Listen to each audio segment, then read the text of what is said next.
आज जो हमारा मैटर होगा सत्संग का, वो होगा साधु के ऊपर कि साधु भाव कैसा होना चाहिए, किस प्रकार का साधु होना चाहिए, किसकी शरण में जाना चाहिए, उसके लक्षण क्या होने चाहिए। आज इस पर डिस्कस करेंगे सारा। सबसे पहले तो यह है कि साधु अपनी रहनी में होना चाहिए, जिसके लिए मैंने पहले भी बताया था सत्संग में। करनी करे सो पुत्र हमारा, कथनी करे सो नाती, और रहनी रहे सो गुरु हमारा, हम रहनी के साथी। केवल कथनी नहीं करनी है भाई, करनी भी करनी है, और करनी करके रहनी में आ जाना है। रहनी में क्या होता है, रहनी कथनी और करनी से परे हो जाती है। रहनी एक अवस्था होती है, कथनी भी एक अवस्था होती है, करनी भी एक अवस्था होती है। जो कथनी होती है, जैसे आपको ज्ञान समझ में आ गया, आपने 3 महीने 4 महीने 5 महीने 6 महीने 1 साल ज्ञान सुना समझा। जैसे बहुत से लोग आते हैं हमारे पंथ में, ज्ञान आधार से, ज्ञान से आकर्षित होकर आते हैं, उन्हें बिल्कुल अलग सा ज्ञान लगता है, बाकी दुनिया से आते हैं, लेकिन उनका मकसद कुछ और होता है। मकसद मुक्ति नहीं होता है, मकसद होता है कि ये ज्ञान मैं समझ लूं और ये आगे मैं बताना शुरू कर दूं। ये जो भाव होता है, ये कथनी भाव होता है। ये कथनी के सुरे गणे, शायद कहते कथनी करने वाले बहुत हैं, और कथनी कथ कथ के कहते कुकर सम होकत फिरे, सुनी सुनाई बात। तो कुत्तों की तरह भौंकने वाले बहुत मिलेंगे, बहुत हैं, लेकिन करनी की जब बात आती है तब वो पीछे हट जाते हैं। करनी कैसे होती है? करनी होता है एक दृष्टि से सबको देखना। जब आप एक दृष्टि से सबको देखने लग जाते हो, जब यार मित्र दोस्त सब एक लगने लग जाते हैं, दुश्मन भी एक लगने लग जाता है, तब वो करनी का मैटर आ जाता है। करनी में आपके सामने केवल 2 ही चीज होती है, एक सुरत और एक शब्द। आपको अपनी सुरत भी शब्द में लगानी होती है, और जो सामने आपको आदमी दिखाई दे रहा है, कोई जीव दिखाई दे रहा है, उसको भी आप सुरत रूप में मान के उसमें भी आप शब्द गुरु को प्रकट समझो। मैं फिर बोल रहा हूं, ज्ञान ज्ञान का झगड़ा सदा से चलता आया है, चलता रहेगा, इसको कोई रोक नहीं सकता। बड़े बड़े भगवान इस दुनिया में आए, लेकिन धर्म अधर्म का युद्ध सदा से ही होता आया है और होता रहेगा, इसको कोई टाल नहीं सकता। और जैसे हमने अपने ग्रंथों में सुना है, कहानियों में सुना है कि धर्म की रक्षा करने वाले, यानी धर्म के साथ खड़े होने वाले जीवों की कभी हार नहीं होती। एक ना एक दिन वही विजय होते हैं। इसका मतलब यह है कि हमने सत्य के साथ खड़े रहना है। जो सत्य है हमने उसके साथ खड़े रहना है। अगर उस सत्य के और हमारे बीच में कोई भी आता है, कोई दीवार बन के आता है, हमने उस दीवार को ढा देना है, चाहे कोई भी हो। सत्य में और हम में बीच में कोई नहीं आना चाहिए, कोई कंप्रोमाइज नहीं करना है सत्य से। जो सत्य है वो है, कोई कंप्रोमाइज नहीं चाहिए। सत्य के लिए अटल रहो। अगर सत्य के लिए अटल हो जाते हो तभी सत्संग मिलेगा, नहीं तो नहीं मिलेगा। जितना मर्जी कर लेना, जितना मर्जी कोशिश कर लेना, जब तक सत्य से प्रेम नहीं हुआ, जब तक सत्संग नहीं मिलेगा। क्योंकि सत्संग को मिलने की पहली पौड़ी ही सत्य है, इसके अलावा कुछ नहीं है।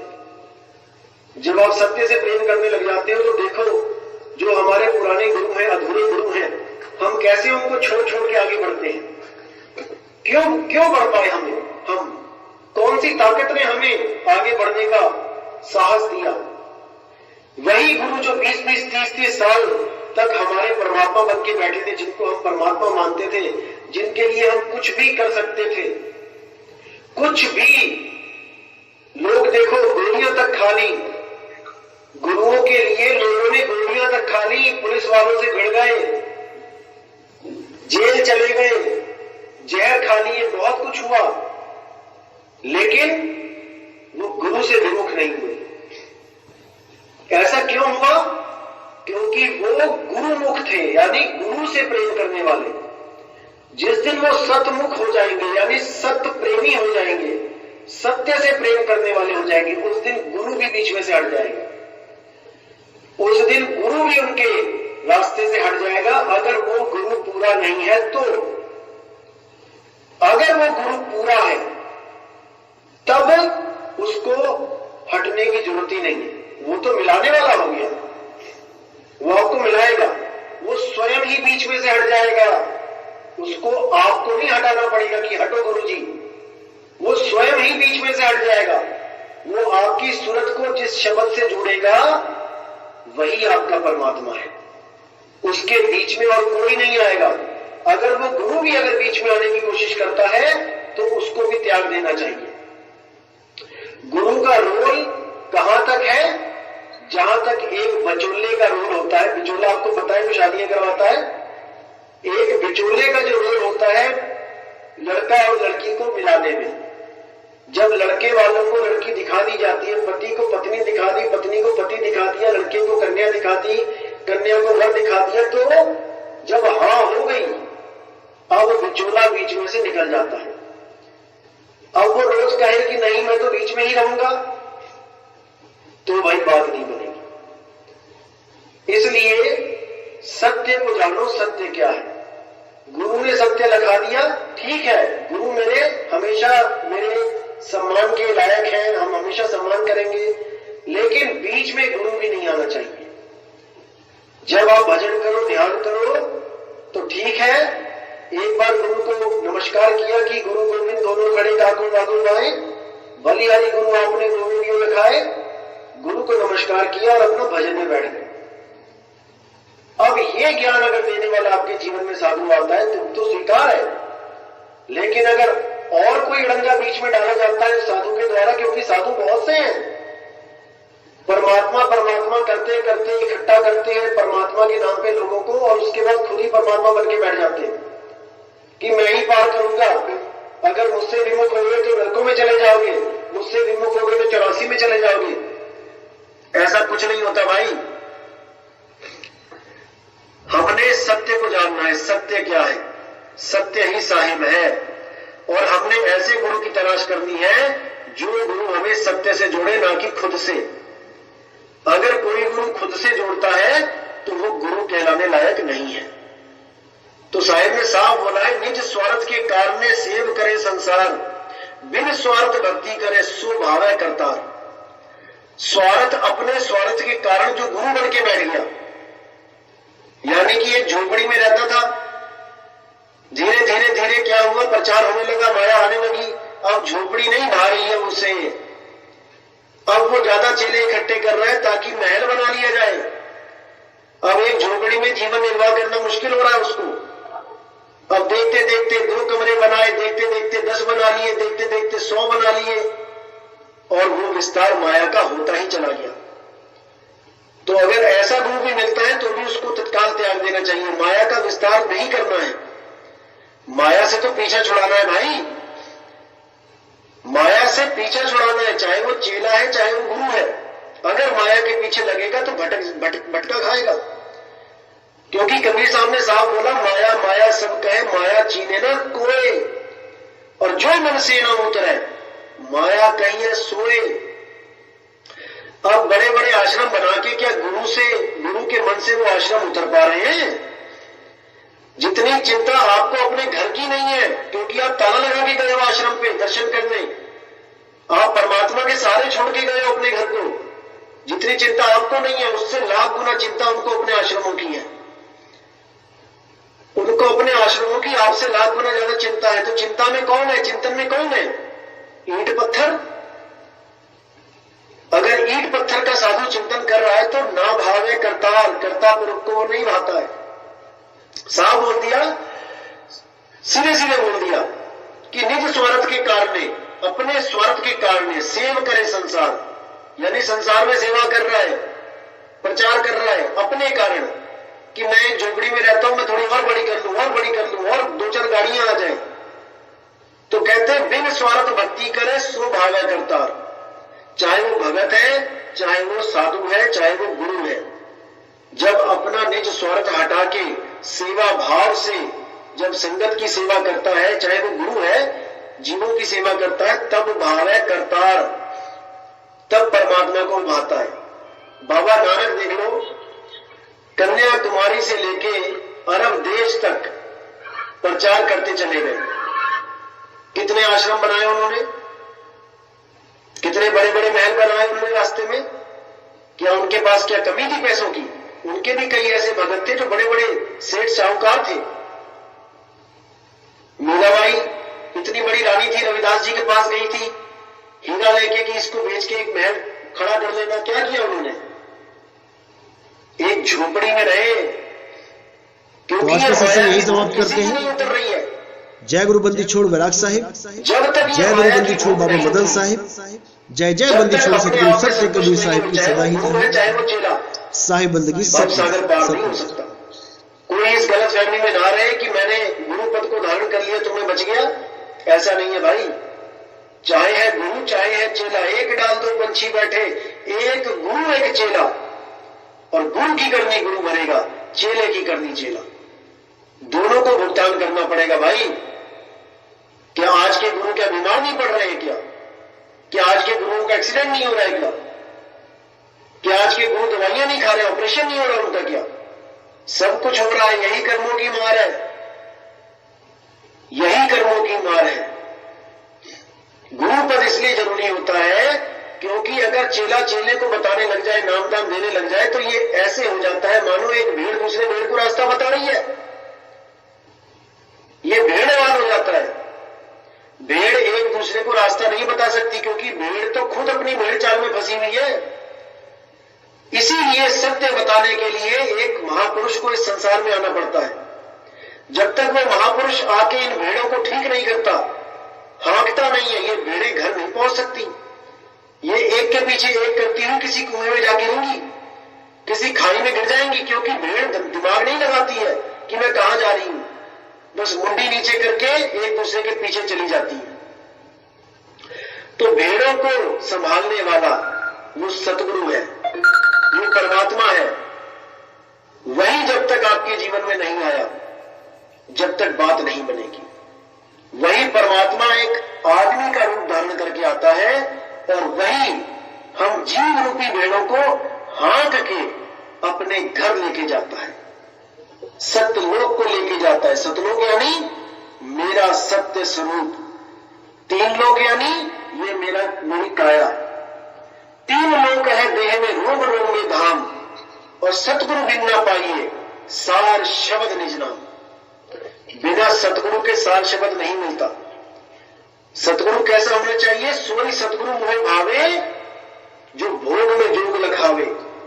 यानी आपको ग्रस्त जीवन में ही एक ऐसा ज्ञान दे दे जिससे आप पार हो जाओ। आपको जंगलों में ना जाना पड़े, आपको वनो विहार में एकांत निवास में ना जाना पड़े, घर बैठे आपको वो वस्तु मिले। ऐसा गुरु चाहिए जो ऐसा दे सके। और जब तक गुरु भेद नहीं बताता है, जब तक जीव को समझ नहीं आता है कि वो करे तो करे क्या। अब कई लोग कहते हैं कि गुरु क्या दे सकता है? भाई गुरु क्या बता सकता है? गुरु तो 52 अक्षर ही बताएगा। ज्यादा से ज्यादा क्या करेगा गुरु? कोई मंत्र दे देगा, कोई सिर पे हाथ रख देगा, या कोई इशारा कर देगा। इशारा भी 52 से होता है, मंत्र भी 52 से होते हैं, सिर पे हाथ रख देगा वो भी 52 से ही है, वो भी शरीर 52 ही है। कुछ लोग ऐसी बातें भी करेंगे, लेकिन उनको जवाब क्या है कि भाई कोई भी बात है, कोई भी ज्ञान है, आज हम परमात्मा परमात्मा भी कर रहे हैं, तो वो भी तो 52 अक्षरों की ही देन है। अरे हमने 52 अक्षरों में ही पढ़ा परमात्मा, तभी तो उससे लगन लगी। अगर 52 अक्षर ना होते परमात्मा तो तब भी था, लेकिन आप खोजी कैसे होते? परमात्मा तो तब भी था, और जब ये 52 नहीं रहेंगे तब भी रहेगा, लेकिन आपको खोज कैसे पता लगती? इसलिए 52 अक्षर भी अपने रोल में ठीक है, आपको खोज करने के लिए बहुत अच्छे हैं। अगर आप इंग्लैंड में चले जाओ, जापान में चले जाओ, आपको पता ही नहीं है वहां पानी का नाम क्या रखा गया है, आप मांगोगे क्या? वहां पानी मांगने के लिए कुछ तो होगा ना। चलो इशारे से मांग लिया, ठीक है, ये तो हमें इशारा वर्ल्ड वाइड है, ये तो हमें पता है कि यूनिवर्सल है। कोई और वस्तु चाहिए, घर में पतीला होता है जैसे, या फिर घर में चम्मच है, कटोरी है, उसके नाम रखे गए हैं। जापान में जाके कटोरी चम्मच करोगे तो नहीं समझ में आएगा। तो वहां पर भी 52 अक्षर की जरूरत पड़ रही है। ये संतों की जितनी वाणियां हैं ये 52 अक्षरों में ही लिखी गई हैं, लेकिन 52 अक्षरों के द्वारा ही 52 अक्षरों को काटा जा रहा है वाणियों में। जैसे आपको चुप कर, आप किसी क्लास के टीचर हो, बच्चे बहुत शोर कर रहे हैं, अब आप वहां पे क्या करो कि वो शोर करना बंद कर दें? तो आपने वहां पे 52 अक्षर बोलने हैं। क्या बोलना है? बच्चों शांत रहो। अब आपने वहां 52 अक्षर बोले, बच्चों शांत रहो। अब अगर वो बच्चे इस भाषा को जानते हैं तो वो समझ जाएंगे 52 अक्षरों के द्वारा कि टीचर कहना क्या चाहता है। ये जपने के लिए नहीं दिया मंत्र, ये उसको समझाने के लिए बताया गया। ये शांत रहो शांत रहो शांत रहो जपना नहीं है। इसको जपने से शांति नहीं आएगी, इसको समझने से शांति आएगी। आपने समझ लिया कि टीचर क्या कह रहा है, शांत रहो, और आप शांत हो जाओ, मत बोलो, हो गई शांति। तो इसी प्रकार 52 अक्षर कहां तक जरूरी है? उस वस्तु के बारे में जानने भर के लिए जरूरी है। उस वस्तु के बारे में जान लिया, 52 अक्षरों का रोल खत्म। अब 52 को कुछ नहीं करना है, बस खत्म। अब क्या रहता है? अब रहती है सैन। अब सतगुरु सैन बताएगा कि जिस चीज के लिए तुम आए हो, परमात्मा, भगवान, गॉड, अल्लाह, वाहिगुरु, जिसके लिए तुम आए हो, वस्तु है कहां? और वो वस्तु तुम्हारे ही पास है। वो कहीं गलियों में, सड़कों में, जंगलों में नहीं पड़ी है। उस चीज को आपके पास ही रखा गया, बस आपको भेदी गुरु चाहिए। जैसे ही भेदी गुरु मिला, उसने सैन दिया और आप 52 से न्यारे। अब सूरत को शब्द का सैन मिल गया। अब वो सूरत लगातार उस शब्द का अभ्यास करेगी। जब वो अभ्यास करेगी, क्योंकि गीता में भी बोला है कि अभ्यास और वैराग 2 प्रकार की तलवारें हैं जिसके द्वारा हमें आत्मज्ञान, परमात्म ज्ञान प्राप्त होता है। अभ्यास और वैराग। अभ्यास यानी बार बार अभ्यास करना, जो गुरुजी ने बताया है बार बार उस पर अभ्यास करके उसको प्राप्त करना। और वैराग यानी कि दुनिया को असत्य मानना, असत्य जानना, इन तत्वों के पीछे ना भागना, ये वैराग है। जब आपकी सुरती इन तत्वों के पीछे नहीं भागेगी, किसी की कार देखी आपने बहुत बढ़िया 50 करोड़ की, अब उसको देखने के बाद आपके मन में 1% भी ये ख्याल नहीं आना चाहिए कि काश ये मेरे पास होती। अगर ये ख्याल आपके मन में आ गया तो समझ जाओ कि आपने एक बीज बो दिया। अब आपने अगर ये बीज बो दिया तो भैया इस पे जल मत डालना, पानी मत डालना। अगर आप खेत में बीज भी डाल देते हो और पानी ना डालो, वर्षा ना हो, तो वो पैदा नहीं होता। अगर बीज जल भी गया तो उस पर पानी मत छिड़कना। पानी का मतलब क्या है? रोज रोज विचार मत करना उस पर। एक बार विचार आ गया कि हाँ मेरे पास होती, चलो ठीक है, उस बीज को नष्ट कर दो, उस पर पानी मत छिड़को रोज। अगर आप रोज पानी छिड़कोगे तब वो अंकुरित हो जाएगा, और अगर वो अंकुरित हो गया फिर मेरे भाई, फिर तो पेड़ बन के रहेगा। इसीलिए साहिब कहते बीज का नाश करना है। ये सृष्टि का बीज क्या है? ये सृष्टि बनी कैसे? ये तुम्हारा शरीर बन कैसे गया?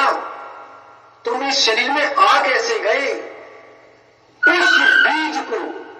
उस बीज को जिस दिन तुमने जान लिया, जिस दिन तुम जान जाओगे, उसी दिन तुम नष्ट कर पाओगे। और अगर तुम नष्ट नहीं कर पाए मेरे भाई, दोबारा पैदा होना पड़ जाएगा, दोबारा इस संसार में आना पड़ जाएगा। तो गुरु से नाम नहीं लेना है, गुरु से बीज का नाश करवाना है। गुरु से भेद पूछो कि गुरुजी बीज कैसे आया, बना कैसे, ये सृष्टि रचना कैसे हुई? यही एक फार्मूला है सच्चे गुरु और झूठे गुरु को पहचानने का। अगर वो गुरु सृष्टि रचना नहीं बता पाया अगर उसने उठा के कबीर सागर वाली सृष्टि रचना बता दी आपको कि परमात्मा के 16 पुत्र थे, उसमें से एक काल निरंजन था, उसने झगड़ा किया, लाज मांगा, तपस्या करी और ये लोक दे दिया बना के परमात्मा ने, अगर ये बात करता है गुरु, तो समझ जाना उस गुरु के पास बीज का ज्ञान नहीं है। अगर कोई गुरु ये बोलता है कि तुम पहले एक रस में थे, फिर तुम 5 रसों में आ गए, तुम्हें मन तुम्हारा खींच के ले आया, 5 विषय विकार में लेके आ गया और यहाँ पे तुम मगन हो गए, पहले एक रस में थे, अब यहाँ 5 रस में आ गए, 5 ज्यादा होता है एक से, इसलिए आ गए शब्द स्पर्श रूप रसगंध में। अरे भाई, जब हम एक रस में थे तो हमें तो पता भी नहीं था कि 5 रस होते कैसे हैं, हमें उसका लालच कहां से आ गया? लालच उसका होता है जिसका आपको ज्ञान होता है।